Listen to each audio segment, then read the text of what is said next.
Hey shooters, Jesse Tischauser here from the 3 Gun Nation Pro Series. I'm going to do a quick video for you on what rifle magazines I take along with me to different matches. When I'm traveling in an airplane, some of the bigger matches across the country, I'll obviously have to condense this a little bit because you can only take 50 pounds per suitcase. You just take a hard case with 50 pounds and then a suitcase with 50 pounds, clothing, all that good stuff, and then I'll pack as much junk as I can in my backpack and take it out, carry on. So I'll start with the single mags. Everybody's got to have a 20-round magazine. These come in real handy on certain rooftops or low ports. When you're going prone, that sort of thing. I carry 5 30-round PMags with Taran Tactical Innovations couplers on them. I don't really need 5. Usually I'll load up 2 or 3 of them. Sometimes I'll load them all up before a match so I don't have to load magazines at all while I'm at a match. And I've got room if I'm driving, so I've got them in there. Then I've got a 40-round PMag, Taran Tactical coupler on it.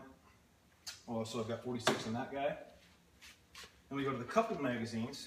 This here is a coupled set of 20s. You may think that's kind of weird because it's really short, but there's been 2 or 3 situations that I've been in the last 2 or 3 years where having a coupled set of 20s puts you at the right height prone to go through a certain port or a certain angle of a rooftop that lets you shoot off of it just perfectly. And obviously having coupled magazines versus singular, it gives you a little more stability when you're shooting prone. So threw that in there just because I ran into 2 situations where someone else had something similar and it worked well for them and I didn't have one and I felt like I was at a disadvantage. So if I'm driving, I've got it. Next up is just a standard set of coupled 30s. This one here just has a standard coupler, no extension on the bottom. Big difference there is just different heights. Typically I like to shoot with a coupled set of 40s. That's the right height for how I like to have my elbows positioned on the ground. And it gets me up as high enough so I'm not scrunched, my chest isn't condensed, so I can breathe well while I'm shooting. Next is a coupled set of 30-round PMags with the Taran Tactical Innovations base pads for 35, 36 rounds.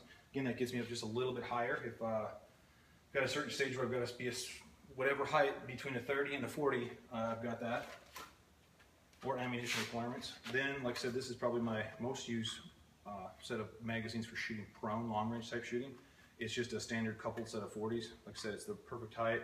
Usually 40 rounds. If you're going to use more than that on a long-range stage, you might as well save the last one for yourself. So that's my go-to magazine there for prone shooting. And some of the bigger matches, long-range rifle, like say FNH or Rocky Mountain, Fallen Brethren, where you're doing a lot of long-range shooting, multiple positions. I haven't shot Ironman, but I can see where this would come in handy there. It's a coupled set of 40s, so you've got 46 in each. Having a coupled set is nice, obviously, for shooting prone, as I said earlier. And if something goes wrong with one magazine, you don't have to reach back for a mag change. You just flop your rifle over to the next mag. That one puts you up a little bit higher than the couple 40s and higher than the 30s as well. And then last but definitely not least, I've got the 48-round Nordic Components magazine. And this one here actually has our Adondo base pad on it. And it gives you a little bit different contour, raises it up a little bit more. This one actually came in real handy shooting downhill at FNH a couple of years with all their elevation and terrain differences there. You wanted to be really high because the targets were above where you were and it was just goofy, and this thing worked like a charm. So, and obviously it's got more firepower than the 46. So there you have it, all the different magazines that I use. I still need to add a set of coupled 25s with some Taran Tactical base pads just because I don't have that one yet. And that's pretty much it. If you have any questions, feel free to ask down in the comments below. Please like, share, subscribe, hashtag, follow, and all the other good stuff. Thanks for tuning in.